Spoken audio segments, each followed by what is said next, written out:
How else do you think ADHD shows up in your marriage? People are going to be thinking like Joel and Sarah are like on the verge of divorce, but like Joel Conder, Dad v Girls on YouTube, blowing it up to like 1.3 million. And co-founder of clothing brand David. With the ratio of females to males in your household, do you ever feel outnumbered? Other guys will literally give me this sympathetic look and be like, maybe the next one will be a boy. I love being a girl dad. Have you developed any parenting hacks that have made your life easier as a ADHD dad? Some of the things that I struggle with, those two little simple things can then mean us having like a great day versus us moping around all day. I'm here. I didn't get diagnosed until I was like 31. I got so down because I suddenly thought like, does that mean because I have ADHD, I can't be successful? You just need to have workarounds for things that work for other people that won't work for you, and you need to find a way for it to work. For me, it's finding things like, I don't think I would have done what I've done if I hadn't figured that out. Do you ever find that certain behaviours can be blamed on being a man when actually you feel like it's your ADHD? Yeah, this is actually a really interesting one because I'm sure you've heard this a million times on other podcasts, but it really does help if you follow the show or subscribe on YouTube, because it really helps me get bigger and better guests. And if you subscribe, I'll return the favour by promising that I'll never let this podcast be sponsored by Huel. Joel, thank you so much for joining us. no worries, I'm really happy to be here to talk about ADHD. Quick ADHD test. Yeah. You have 5 daughters and a wife. Do you know when their birthdays are? I'm actually always really surprised that I'm really good at all their birthdays. I shouldn't be. You've probably done it enough, the repetition, by filling out all those forms. It's weird because I have the worst memory. Like literally, you probably won't meet anyone who has a worse memory than me. It's been a recurring thing since I was a kid. But there are some strange things which just seem to stick in my head. Usually it's like really unimportant things, and the important things slip. But yeah, with their birthdays, thank God, I remember them all, and anniversaries. What sort of stuff do you forget? Okay, I'll give you, like, it's extreme, right? I'll give you an example. Say, for example, I'm with you now, right? And we're both getting ready to leave, and you say, can you, and this has happened, not with you, can you give me a lift home? Because I'm like driving past your house. And I say, yeah, of course. And you say, all right, give me 2 seconds. I'm just going to run to the loo. I will grab my bag, get in my car, drive home, and then get a call from that person and be like, where are you? And I'm like, oh, crap. And that's happened to me a couple of times. My wife will say, you know, if you've got to pick the kids up today at 3 o'clock, she'll ring me at 10 to 3 and be like, are you on your way? I'm like, no, I'm not. I forgot. 5 minutes later, I forgot again that I'm supposed to be going to pick them up. Like that, it is really, really bad, to be fair. And it's got me in a lot of trouble. What about like task hopping? I mean, if you go and do something, then you get distracted by something on your way to do the thing. Again, like people without ADHD in my life who see these things happen cannot get their head around how extreme it is. You know, like especially when things are pressing. So say, for example, like my PA will be like, you have to get this thing done. Like just get on your laptop and just do it now. I'm like, yeah, 100%, I'm going to do it. She'll look over like 2 minutes later and I'm doing something that's like completely different, but completely unaware that I was supposed to be doing that thing. And she'd just be like, I honestly don't understand like how this has happened. So yeah, it's extreme. Do you think ADHD is presented in your childhood? How do you think that was? How do you think it presented in your childhood? Well, I didn't get diagnosed until I was like 31. And up until then, like it never dawned on me at all that I had ADHD. And when the first person who actually suggested that I might have ADHD, I was like, just dismissed it completely because I didn't really understand ADHD. I thought it was the stereotypical, like there was kids in my class who I could have said they have ADHD because they were just like completely disruptive, like completely could not sit still. And that was, to me, was like the stereotypical ADHD. Whereas I could concentrate and I could like get by at school. I was like fairly smart, but I also was like the class clown. Like I really enjoyed like anything that was like novelty or excitement or adventure, whether that might be getting in trouble for things. But I wasn't a complete nuisance, if you know what I mean. So like I never realized that I had ADHD. And then when I now look back, the ways that it presented, which I'm surprised no one picked up on, was like never ever handing my homework in on time, like not being rebellious, just could not ever remember to do it, couldn't focus on my homework, like mostly around homework. At school, I could do the work because it kind of was like, for some reason that's an environment where I could actually focus. It was like anything outside of that, which I was supposed to do by myself, I couldn't do. I always had the wrong books. I never had my PE kit. I never had like anything that I had to remember to bring, or like I just couldn't do it. But no one ever picked up on it. And now I look back, I'm like, it was extreme. Like it really did hold me back, and I was constantly getting in trouble for it. But no one really picked up on it. It was almost mirroring like the experience of so many people I've heard, that their presentation of ADHD, it was so different to what the stereotype suggests it is, just because they're not physically hyperactive, they're not running all over the classroom. They have this instead internal hyperactivity, which can cause memory issues and making you feel like you have to mask in a way, like you have to sort of pretend to be a different version of who you are underneath. Do you think you masked? I never really had any like issues. Like I got on well at school. Like I'd get in trouble for these things or whatever, but it was never like, I never felt like I wasn't, I was masking anything. I think it's, what it made me feel was like, almost like it was almost like as if I was like lazy. And that's kind of how it made me feel, as if like I was like a lazy student, or like, I didn't care. But like that wasn't the case, because I'm not lazy. I love working hard. It's just like no one picked up on these things at school. One of the things, like I remember, I don't know if this is related to my ADHD, but I find it really hard to stay awake in certain situations. Like if I go to the cinema, I always fall asleep. If we put a movie on at home, doesn't matter what time of the day it is. Like I could take the kids to the cinema like noon and I'm asleep. But in class, like I would sometimes fall asleep in class. And I remember the teachers called my mum and they were like, he's either on drugs or he's anemic, I think they said.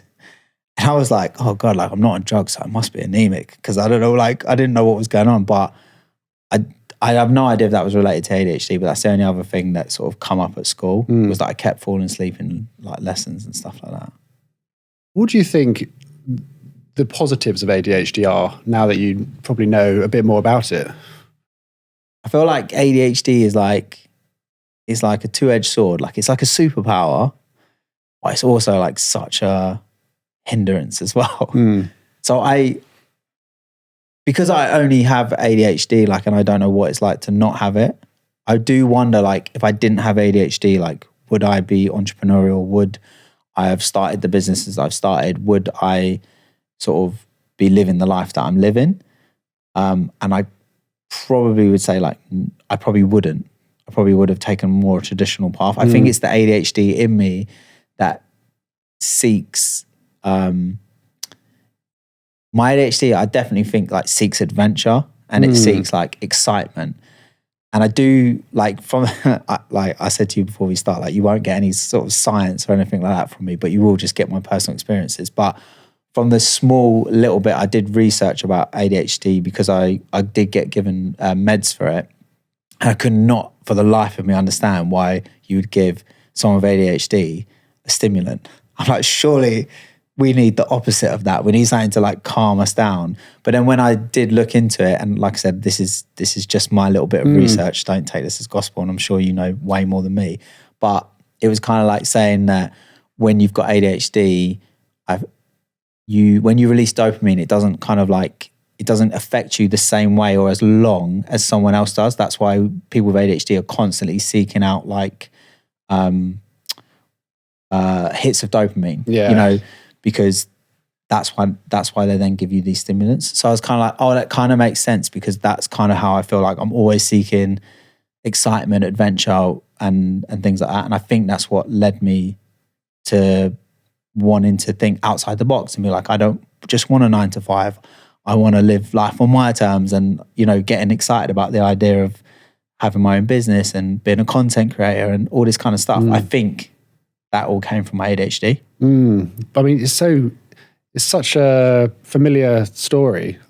If you've got ADHD, you're 400% more likely to start your own business. And I think because of some of those reasons you've just said, that out-of-the-box thinking, not wanting to conform to what society thinks that you should do. You don't want to work for someone. You want to be free to do your own thing. Can you isolate any specific traits that you think might have helped you with your YouTube channel? I mean, to be honest, like sometimes I'm actually like really surprised that I actually managed to like succeed with the things, because for so long I could not succeed at any of the things. I had all these like brilliant ideas, but did not have like the tools and like the internal tools and ability to be able to actually like act on these ideas. And I did get to a point where I started thinking like, I'm just going to be one of those guys that's just, you know, never actually did any of the things that I wanted to do, because I just always had ideas but never actually, you know, I'd start things and never finish them.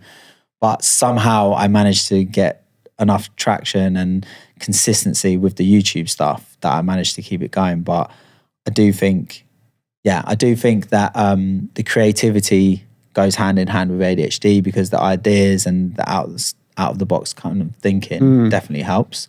But like I said, with all the other issues that come with ADHD, I do think it's so hard to kind of harness that and actually put it into a way that actually you do that thing you want to do. So before the YouTube, was there any other business ventures?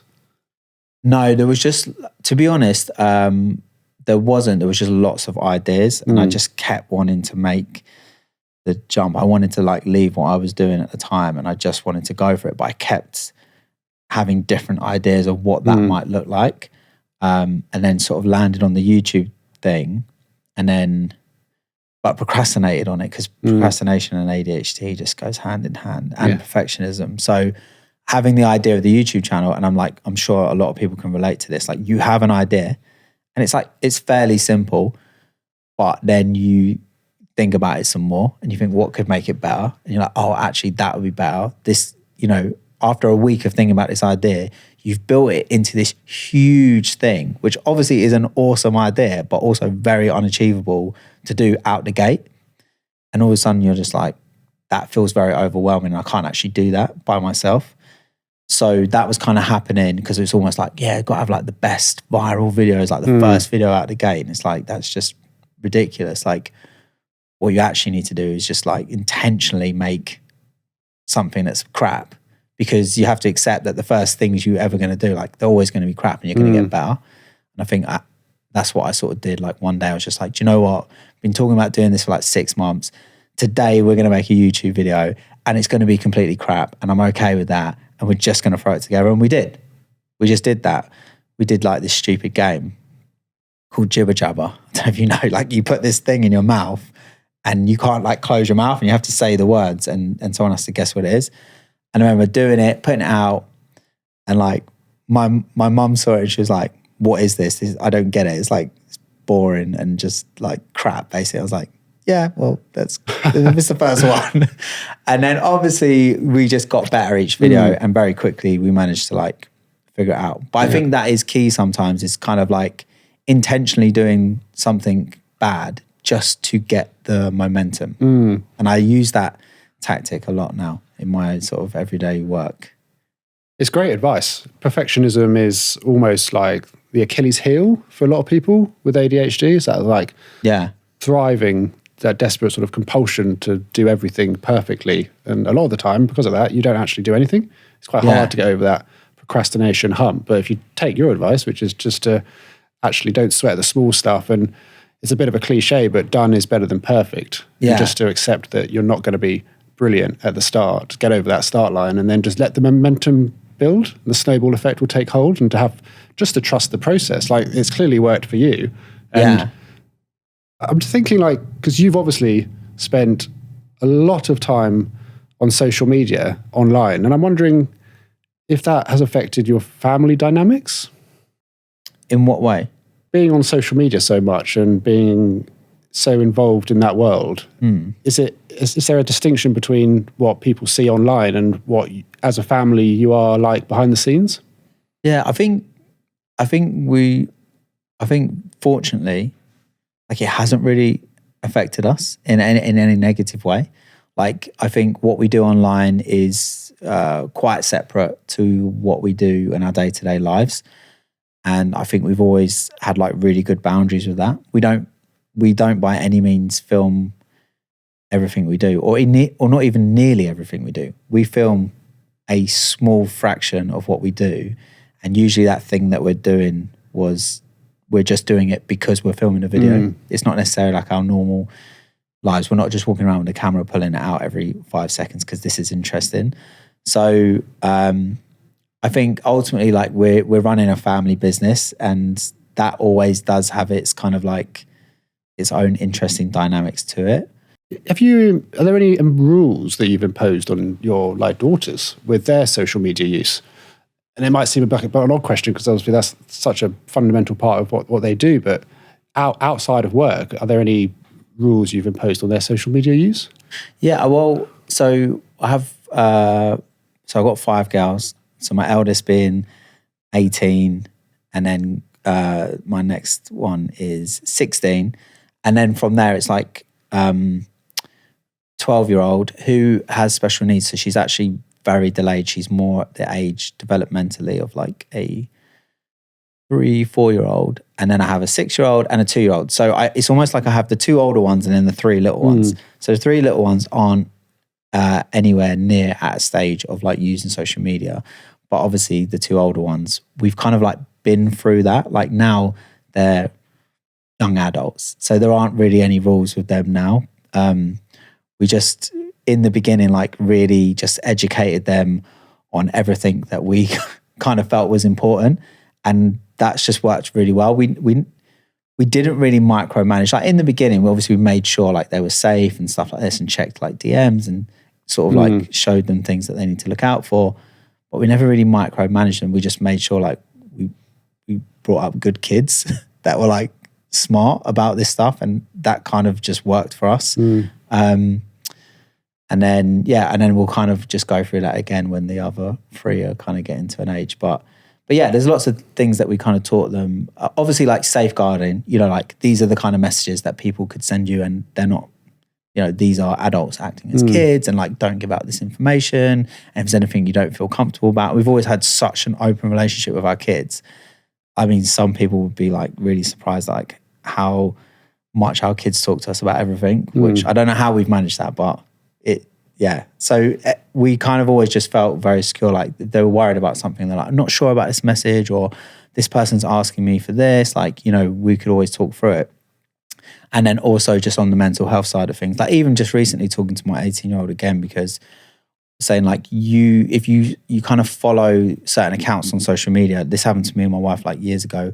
I was following all these travel accounts, right? This is before we started YouTube, and we weren't really traveling that much or at all. We were just doing a few holidays. But I was like following all these travel accounts because I was like, I want to be inspired to travel. And then I was like following all these like guys who are just in like ridiculous shape because I was like, I want to be inspired to go to the gym and travel, and then like following like entrepreneurs, like everything I wanted to be. It's like I was following, but all it was making me do every time I was going on social media was just feel really crap about myself because I'm not going to these cool places. I don't look like that guy, and I'm not successful like that guy. So it actually was just like ruining my mental health. My wife, it was happening the same with the accounts she was following. So we just kind of unfollowed all these accounts, and then just kind of teaching our daughters about that. That, it's nice to follow people that you think are pretty or fashionable, but you do need to be aware of like when you see them wearing something, or you see them in the gym and they look a certain way, if that's having a negative impact on how you see yourself, you actually just need to unfollow them. It's nothing personal against them. They've not done anything wrong. It's just how it's making you feel. So yeah, those are the kind of conversations that we have. Do you ever feel like you take on too much work as an entrepreneur? Honestly, like you've caught me at like a point of my life where I am so overwhelmed, stressed out, like on the verge of a nervous breakdown because of how much we've taken on, and it's just unmanageable. And I do think I do think part of that is the ADHD. It just always feels like there's more stuff I want to do. There's more ambition. There's always seems like there's good opportunity. And it's like I kind of just find myself like just being like, oh, we could do that, or we could do this. My wife is just like, please, no more businesses, please, no more stuff. So I'm getting better at saying no. But it is a struggle. It's definitely a struggle. When you're taking on too much, do things start to slip in your professional life? Yeah, I mean, well, things slip. Things slip in my life like daily. Just like I'm completely unorganized. I'm completely just all over the place. Like I kind of need to be told what I should be doing day to day, where I need to be, what time I need to leave. Because there's so much going on and because of the ADHD. So, sorry, what was the question? God, do I recognise? We've definitely both got ADHD, haven't we? Do I recognise burnout as it's about to? Yeah, can you spot the early signs of burnout? Yeah, I don't know if I can spot the early signs, but I know that I'm in it now, and I know I've been in it before, come out the other side, but. Yeah, I do think, I mean, especially also I just like listening to other YouTubers on like podcasts and stuff, like burnout is such a real thing. Because I think when you're on YouTube, like you're posting a video, whether it's once a week, twice a week, whatever, like normally when people do any kind of like content series, it'll be like a series, like you'll get 6 episodes of a new series and then there'll be a break. Well, with YouTube, it's like you're just expected to constantly post videos. There's no break. And if you have a break, it's kind of like, oh, what's wrong? So I think burnout within like YouTubers is like common anyway. And then it's also even more common with people with ADHD. Aside from the burnout, could you give us a warts and all of running a successful YouTube channel, the sort of gritty behind the scenes of what it's like to create such great content on a daily basis? Any big arguments? No, to be fair, like no major arguments, but it is just really full on. I think it's kind of, you want to make hay while the sun shines, right? And you are if things are going well for you, you're presented with so many opportunities that all seem like such a great idea. And then you just start to say, yes, yes, yes. And I think that is where the issue is. I also feel like there's just a constant anxiety and worry of like, you know, you're just, your channel will just suddenly like start losing viewers and no one will care anymore. Which is like, you know, it's not, it does happen to channels, but it happens like over time. And it's almost just like this thing of like, if you have a video that just doesn't perform as well as like another video, it's like, oh God, that's it, we're done. And it's just, it's irrational. I think that's definitely something that goes on. And then I just think at the moment for me, like I kind of miss the times when it was just more simple and it was like we were just doing YouTube videos.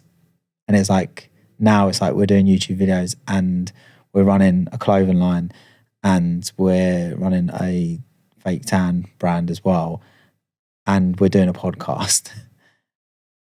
And yeah, other stuff that all goes in with that. So yeah, I just think. You think you struggle saying no to stuff?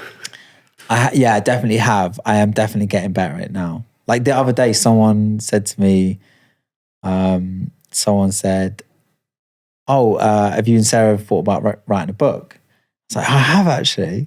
And she's like, oh, like, do you want to like chat to some agents? And I was like, yeah, brilliant. And then I messaged her back like 10 minutes later. I was like, oh, no, I don't. I don't want to do that. I was like, and Sarah will murder me if she knows I even nearly said yes to that. So no, not right now. Like I just have too much on. So I'm getting better at it. Put the book on I call it the idea shelf. So don't commit to it straight away. Put it on the idea shelf. And if you're still turning your head, you're still looking at it a few weeks later, still excited about it, and then maybe consider taking a first step towards making that thing happen.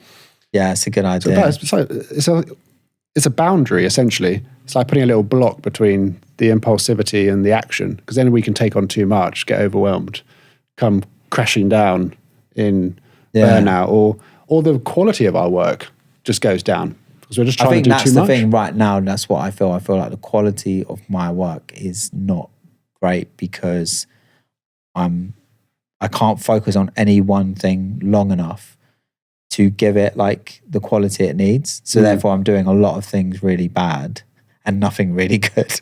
That's kind of how it feels at the minute. But it's fine. Like, it's just, for me, I kind of know that this is a period of time that we are in. It will pass.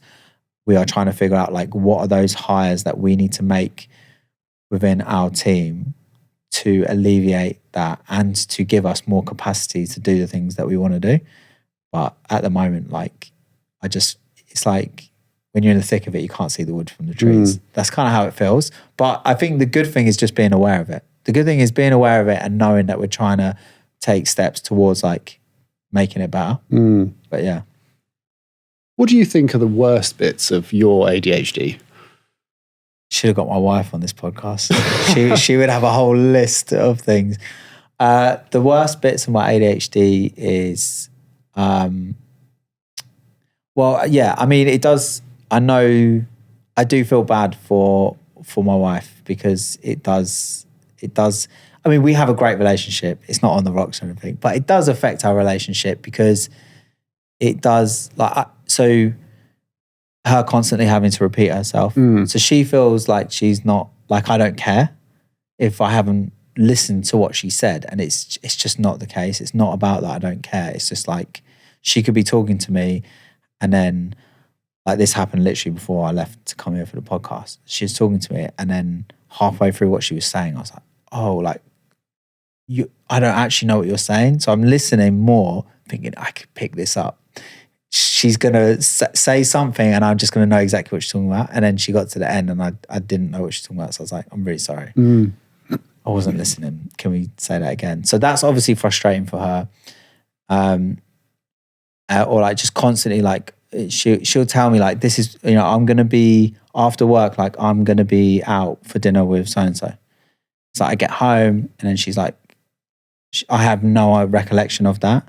And that, you know, or I've got home late because I forgot that she was supposed to be going out. And like these sort of things do cause issues. I think it kind of comes across as like a lack of care or thoughtfulness, but it's not a lack of care because like I love my wife to bits. And so I don't know, it's just part of the ADHD. How else do you think ADHD shows up in your marriage?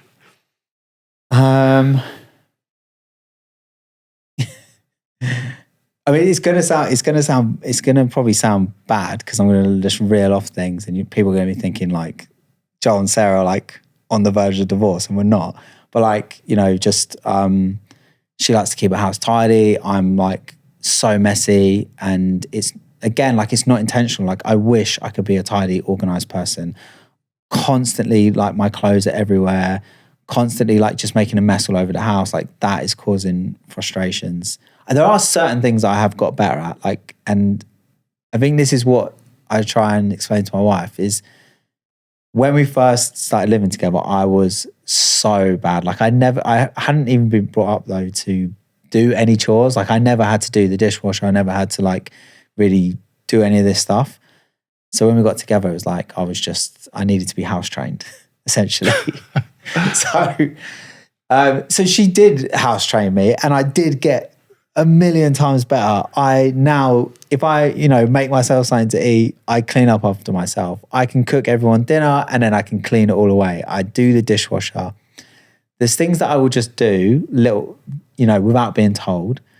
But there's a lot of stuff which I just will never get. And I was trying to explain to her, like, I've reached the limit of what you can train me and I'm never going to get the other stuff. And she sees that as me giving up and I'm like just trying to set expectations. I was like, I could probably do it for a week, but then we'll be back where we started.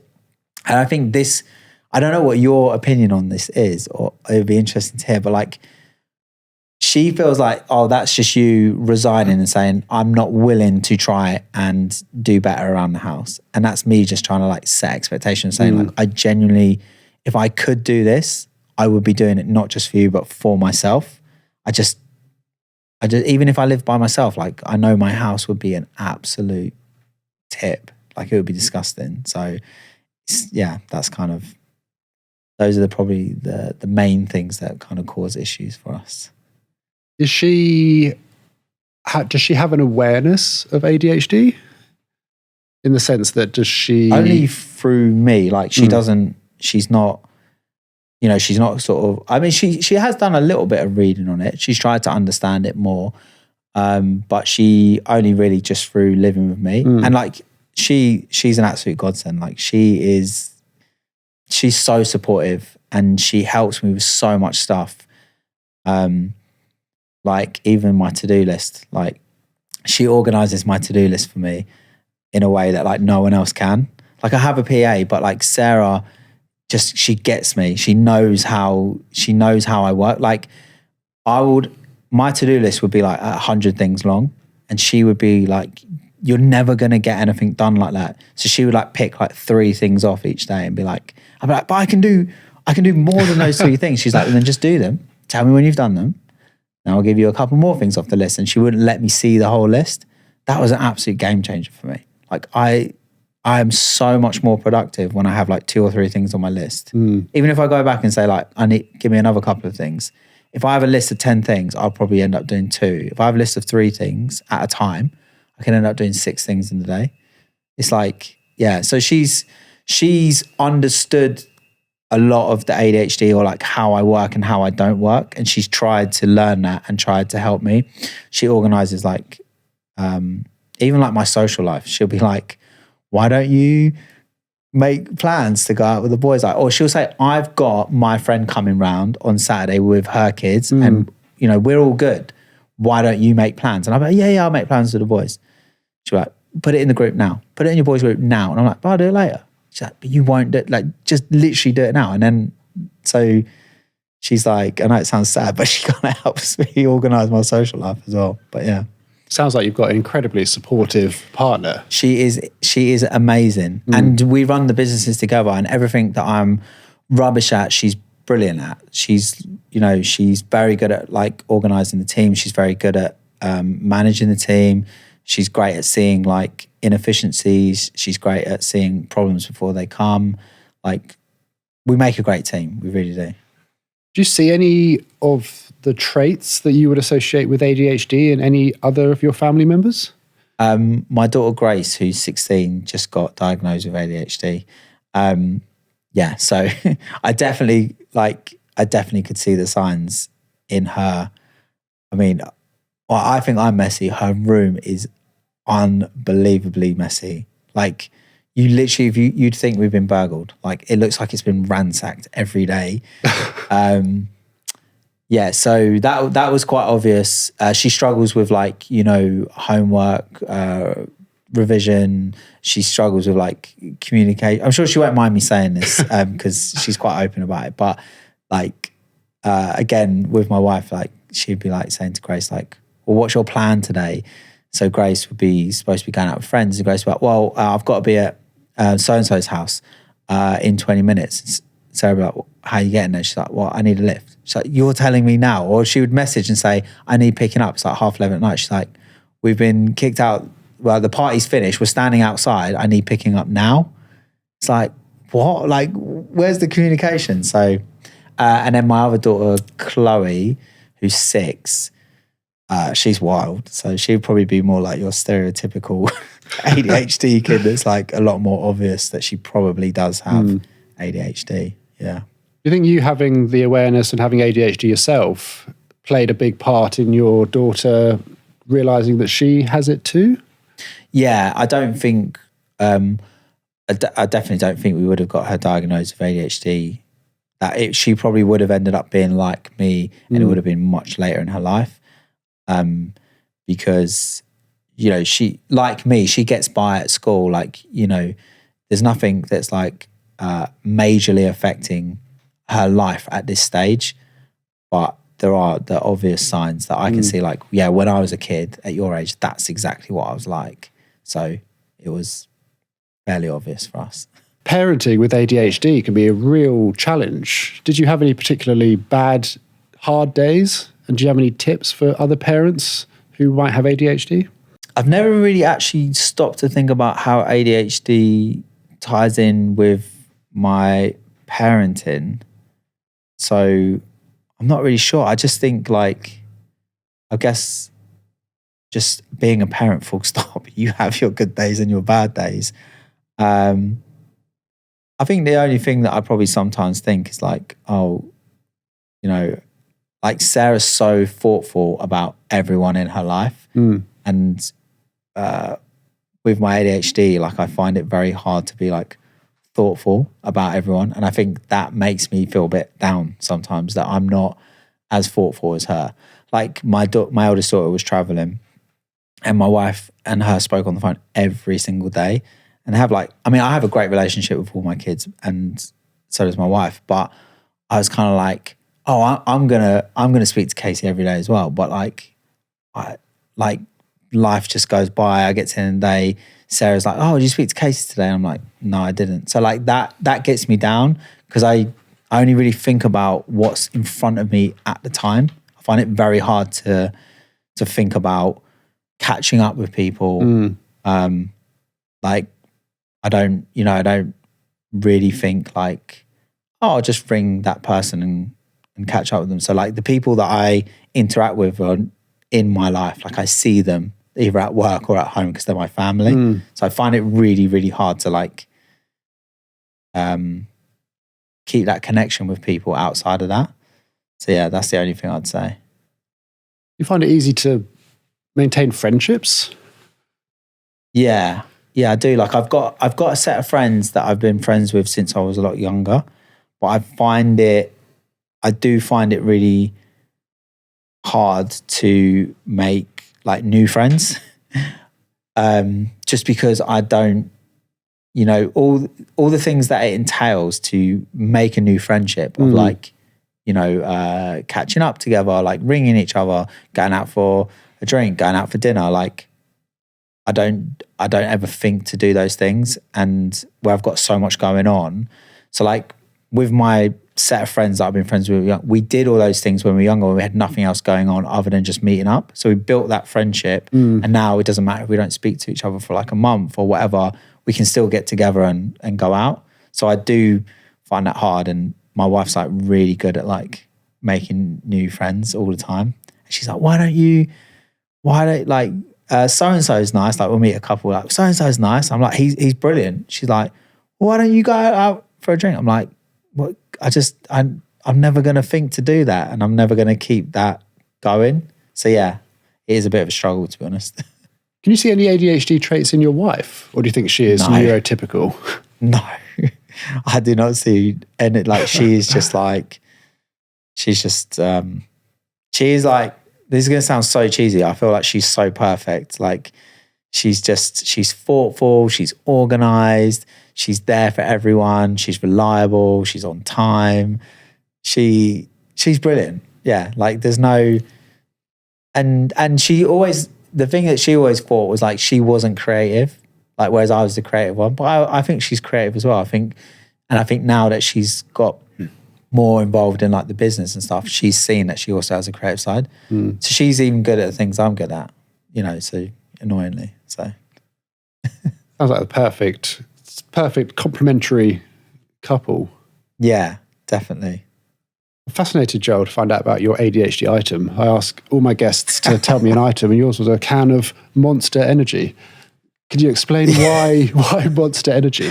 Well, I was running out the door to the podcast and my PA was like, don't forget you're supposed to take an item with you that represents your ADHD. And I was like, what? She's like, I told you this. And I'm like, what is that? What is that? And then I was like, I had a Monster anyway. And I was like, to be fair, that's the only thing I can think of. I drink like 4 Monsters a day.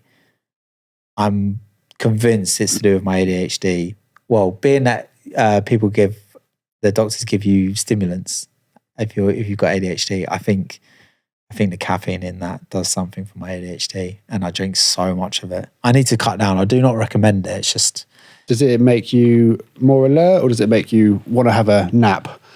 I think, to be fair, like I could drink a can of Monster and go straight to bed, but I think what it does is it kind of alleviates some of the need to constantly try and find stimulation elsewhere. So if I'm trying to work, the caffeine helps me focus, I believe.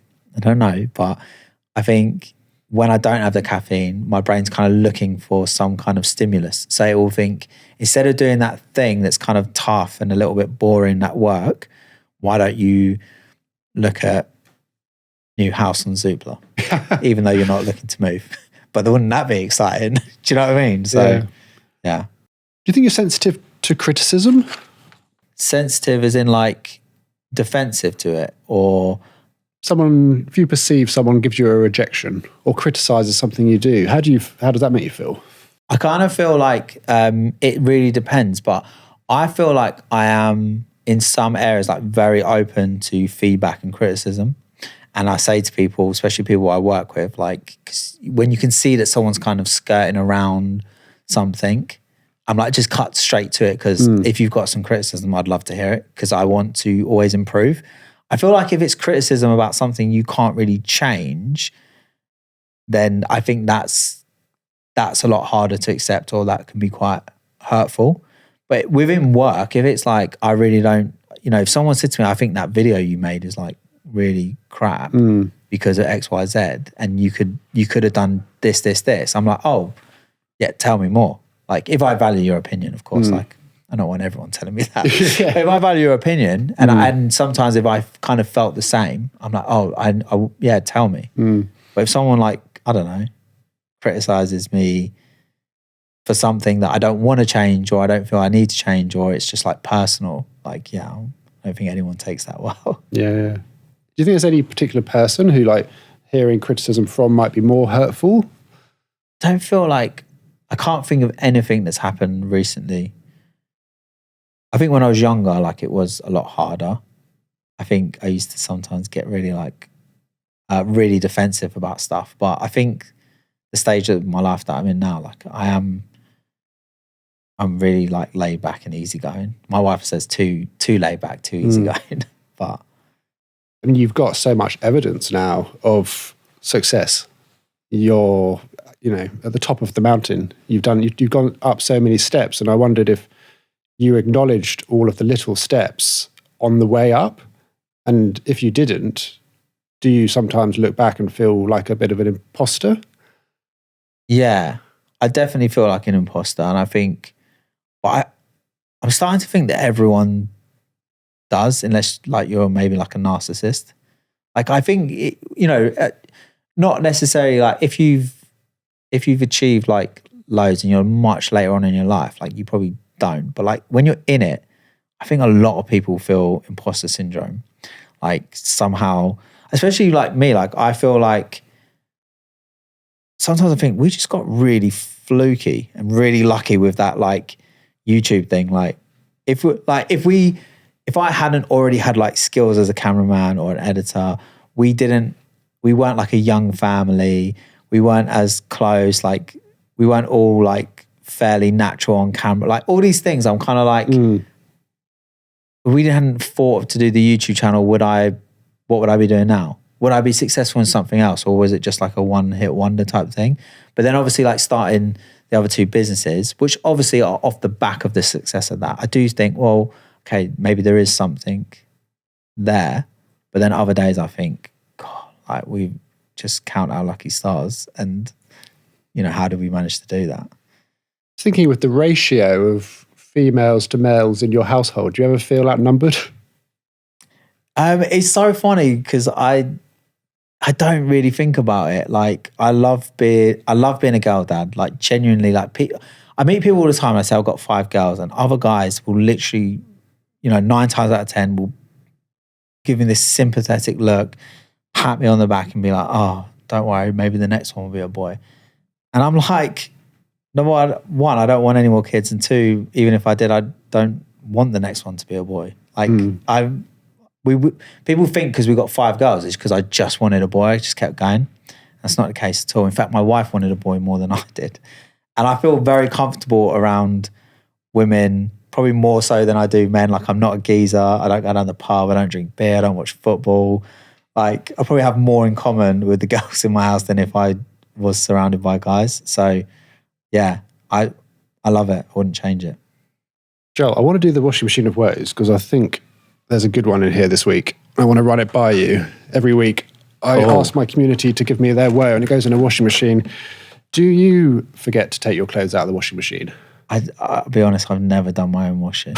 So that's one of those things that I was saying about my wife. Like your wife does it? Yeah, my wife. I see. Yeah, no, I don't. My mum did it and then my wife did it and yeah, I don't. Right, let's see what's in the washing machine of woes. I have 3 wonderful children with a loving husband, but he wants another one. I feel like this might be too much because I suffer burnout as it is, but it's his dream to have 4 children. Do you have any advice on how to handle an even busier household with so many toddlers running around? Oh, that's a tough one because that's a major life decision. Yeah. I don't want to be the one to influence that in any way. But if I had to give my spin on that, take it with a pinch of salt. I have 5 kids and we had the first one when we were 18. And then we had Grace a couple of years later.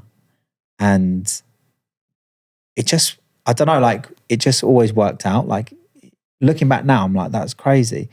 It's crazy that we've got 5 kids. But like, I always think it will work out. Like you adapt. Going from 2 to 3 isn't actually as hard as going from 1 to 2. Because when you go from 1 to 2, you literally double the amount of kids you've got in the house. When you go from 2 to 3, you've already got like the systems and the processes and the understanding. And you've already got like, they're just coming into something that's kind of working. All right, fine. The first couple of years, like it will be tough, but you'll never regret having another kid, but you could regret not having the kid if that's what his dream is. So yeah. Good advice. But don't take it. Like, just work it out for yourself. I don't want to hear from someone a couple of years later, you said it would be all right and it's not. No, make your own decision. Tracks you down in the street. Yeah. But yeah, I think it always works itself out. Have you developed any parenting hacks that have made your life easier as a ADHD dad? So I think some of the things that I struggle with ADHD and the parenting. So if I've got all of the kids by myself, which happens like fairly regularly, my wife's got a good social life, and or she'll want to do something with like the older 2, so I've just got like the little ones. But I can find it really difficult if I'm not prepared. So like the night before, even if it's me asking my wife to help me, is like getting their clothes ready for the next day. And then trying to wake up in the morning before them. So it's almost like there's like just a change. Like if I wake up with them on the morning and then we all kind of go downstairs in our pajamas and we kind of watch a bit of TV, like the day can just really feel like a struggle to get. It's like at some point all of a sudden it's like, okay, well, we need to get ready. We need to get out of the house. Can't just sit around in pajamas all day. So getting up before them and having their clothes ready, just those 2 little simple things can then mean us like getting up and out of the house for the day and having like a great day, versus us kind of like moping around all day and just being in the house, getting cabin fever and being quite stressed. Yeah. Yeah, I mean, it's helpful, isn't it? So helpful. Just trying to get rid of any unnecessary overwhelm first thing. You don't want to start the day off on a foundation of overwhelm. To be fair, like one of the things one of the like routines or habits that I have managed to keep for a long time, because a lot of habits that I try and develop, they just hang around for a little while. They're like a flash in the pan and they're gone. But getting up early in the morning, like I could never get up early when I was younger. Like before I had kids, like on a Saturday, I could sleep till like 2 PM. Like I just could not get out of bed. And then as I become a parent, I always found it really hard. And like having a job, like I was always like last minute, like didn't have time for a shower, like running out the door, just constantly like snoozing my alarm. And then one day, I can't remember, I read a lot of self-help books to be fair. And it was talking about like getting up early in the morning. I was just like, that's it. I'm going to be a morning person. I'm going to get up early. And then from then, like I get up at like between 5 and 6, like every day, which if you told my younger self that, they'd be like, no way, that is crazy. I like to get up before anyone else in the house. I like to be up before anyone else that I'm working with. So like there's no messages coming in. There's no one like bothering me about stuff. Get some work done in a quiet place or whatever. And then that just sets me up for the day.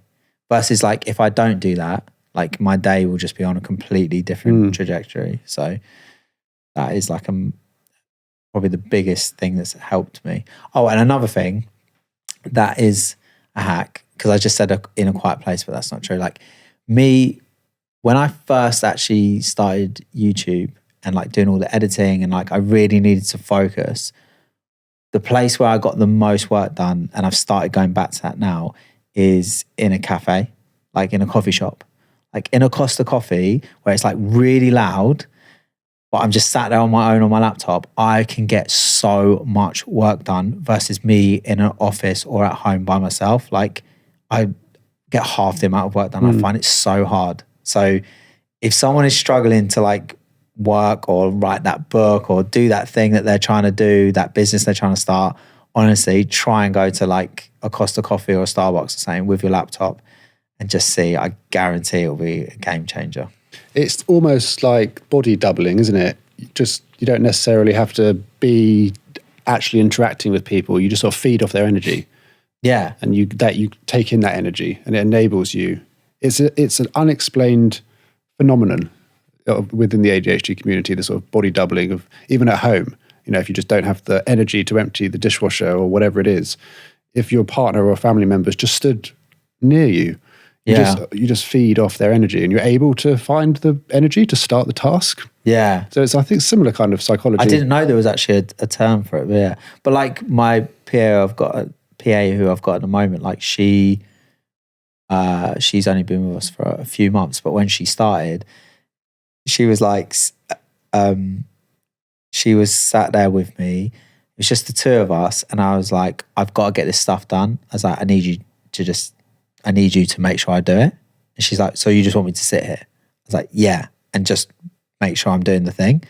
So we did it. I smashed out loads of work, and she was like, I feel like I'm supervising detention. She's like, I don't really get it. Like, I'm like, no, it's perfect. I just got the things done I needed to get done. If you weren't here, I wouldn't have gotten them done. So, you know, that's not all she does. She does a lot more than that now. But in the beginning, she just thought it was really strange that I just needed someone sat there while I did my work. It's like a silent accountability buddy.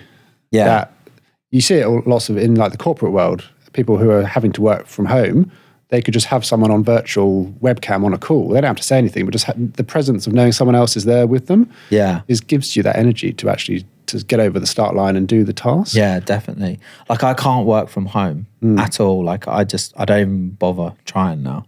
Like it's pointless exercise. Do you ever find that certain behaviours can be blamed on being a man when actually you feel like it's your ADHD and it's frustrating for it to be overlooked in certain cases?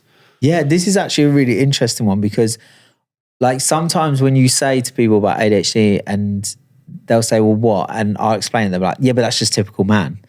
And it is kind of frustrating because it's like, okay, there probably is a lot of stuff that is quite stereotypical of men, but there's extremes of it, which I experience. So like, if it really negatively affects your life, you know, that's a massive difference to just kind of like, oh, typical man.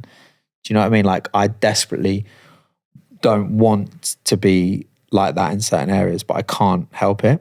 Whereas maybe someone without ADHD, they actively choosing to be that stereotypical man, if you know what I mean?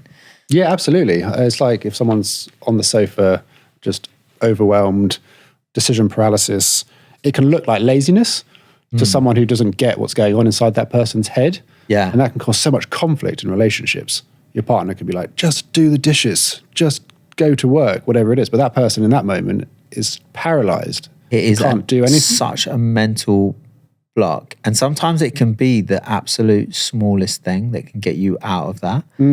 But yeah, it is really, really difficult. And I think that's probably why also when I was younger, it was kind of looked at as like lazy, but but it wasn't a lazy thing. It was just like a mental shutdown of like not wanting to like think about the thing. If you could go back and give your younger self some words of advice based on the knowledge you have of ADHD now, what do you think you'd tell the younger version of Joel? That's a good question. I don't know. I'd probably just say like, don't worry, it's all going to work out in the end. But hopefully my future self will also tell my present self that as well. But like, yeah, I think like also like you're not broken. Like, you know, like I started to think like there's something like, I think once I got my diagnosis, it was so much easier because I was like, okay, I'm not like broken. I have this thing called ADHD, and there's a reason why I don't function like other people do, and I can stop feeling so terrible about myself and stop piling all this negative stuff on me, and I can go, actually, it's because I got ADHD. So what works for the typical person who doesn't have it doesn't work for me, and I need to find a workaround, and that's okay. And now it's like, you know, I'm just like, oh, that's because I got ADHD, not because I'm just like a terrible person or whatever.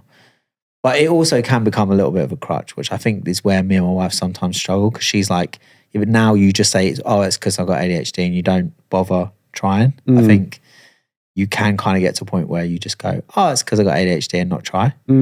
So yeah, not try and like fix that thing. If you could tell one of your followers, because I'm sure there'll be lots who have ADHD and they might look up to you as an idol, someone who's achieved something tremendous in business, and they want to be an entrepreneur, but they think that their ADHD is going to hold them back. What would you tell to someone who's listening who thinks that? Yeah, I think I was there, like I was in your position, and I literally felt like I got so down and so just really down about it, and just felt like I'm never going to be able to achieve anything because I'm like this. And now I'm sitting here and I've achieved so much. So I think, and at that time when I found out I had ADHD, I was like literally researching like successful ADHD entrepreneurs, because I suddenly thought like, does that mean because I have ADHD, I can't be successful? And then I just started trying to look for like glimpses of hope of people who have done like great things who have ADHD. And I think you just need to have workarounds for things that work for other people, that won't work for you, and you need to find a way for it to work. Like I said, like for me, it's getting up early in the morning. Had I not set that habit of getting up super early in the morning, I don't think I would have been able to achieve what I've achieved. Finding things like I work really productively in a coffee shop. I don't think I would have done what I've done if I hadn't figured that out. And I've read a lot of self-help books, and I also just tried to like learn so much about procrastination and what causes it and how to get around it and how to beat perfectionism. I think you just got to learn workarounds, and you'll be able to figure it out. But I think there's so many people who are super successful who have ADHD. So like, I wouldn't let that be a thing that you think's gonna stop you doing it. What do you like so much about having daughters specifically? I mean, I've never had anything but daughters, so I don't have anything to compare to, but they are just so, there's something so special about having girls. Like, they are so lovely, they are so sweet, like they just, I can't even explain it. Like, since I had the first one, Casey, who was a girl, after that I was like, I just want them all to be girls. I just absolutely love it. It's just, yeah, they're great. What has being surrounded by women taught you about them? That they are incredible, that they should be respected, and that I actually hold them in such high regard. I think that's what's been probably the best thing about it. Like, I literally have so much respect for women and girls, more than I ever have. So yeah. Would you trade your ADHD in for being neurotypical? It depends when you ask me, but 99% of the time I would say no. because I am in some way living a life of like that I would dream of.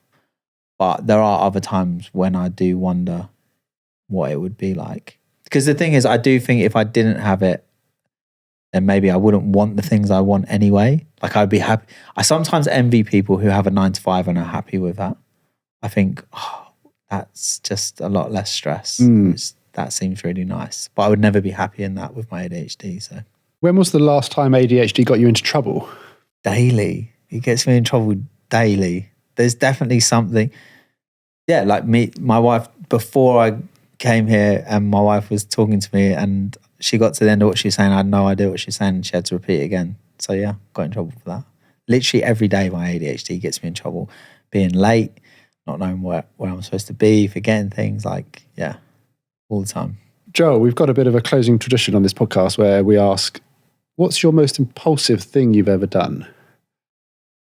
Most impulsive thing I've ever done. I probably have lots of things. I just can't really remember them. But I had this idea to invent this specific light for a specific camera. We use these certain cameras to vlog and there's no way of attaching any kind of light to them. And I found it really frustrating. So I was like, I'm just going to invent like my own light that kind of does it. So I got in contact with a company straight away. They started making prototypes and everything. And it was just like all just happened like really quick. And I was like getting these prototypes. I was showing my wife, my friends, and they were like, you've like made that? And I'm like, yeah. And then basically got to a point and realized how much money it was going to cost me to actually create this light in like mass production and how much it would cost to market. And I'd probably make no money and just lose loads of money, loads of time, and just absolutely like the stress and everything. I was like, what? Like I did no research into whether this was like actually something that anyone wanted, whether it would be profitable. And I just went ahead and made a prototype of a light. And I was like, that, I look back now, I'm like, that was absolutely bonkers. So yeah, that was pretty impulsive. It's nice to hear about the business ideas that didn't take off as well. And I started making our own cereal and had like the boxes and everything made and didn't really look into any of like, just like the complications of like making cereal and food and what it really entail, and just like kind of hit the ground running. I literally had like hundreds of cereal boxes with our faces on them turn up to the house and like no actual business plan of how we were going to make our own cereal, and then come up with the idea that we would just like, they would be like fun like merch for people because I didn't want to do the business idea anymore. So I was going to fill them with like just cereal bought from the shop, like inside our boxes, and just give them away to like fans so they could kind of put them on their shelf or whatever and just keep it. But then realize like the legal implications of that I could potentially get sued, or like if someone had an allergy to something in it that I could like, and I was just like, yeah. So in the end, we had just completely scrapped that idea. That was just mad. Maybe that could have been your ADHD item too, like a box. We could have put one of the cereal boxes in the back. I didn't even keep, I don't even know what happened to them all. I think we recycled it, but yeah. I wish I'd at least kept one box. I think my mother-in-law's got a box somewhere. So yeah. Fascinating. Yeah. Joel, thank you so much. This has been really, really fun. No, I've really enjoyed it. Thank you.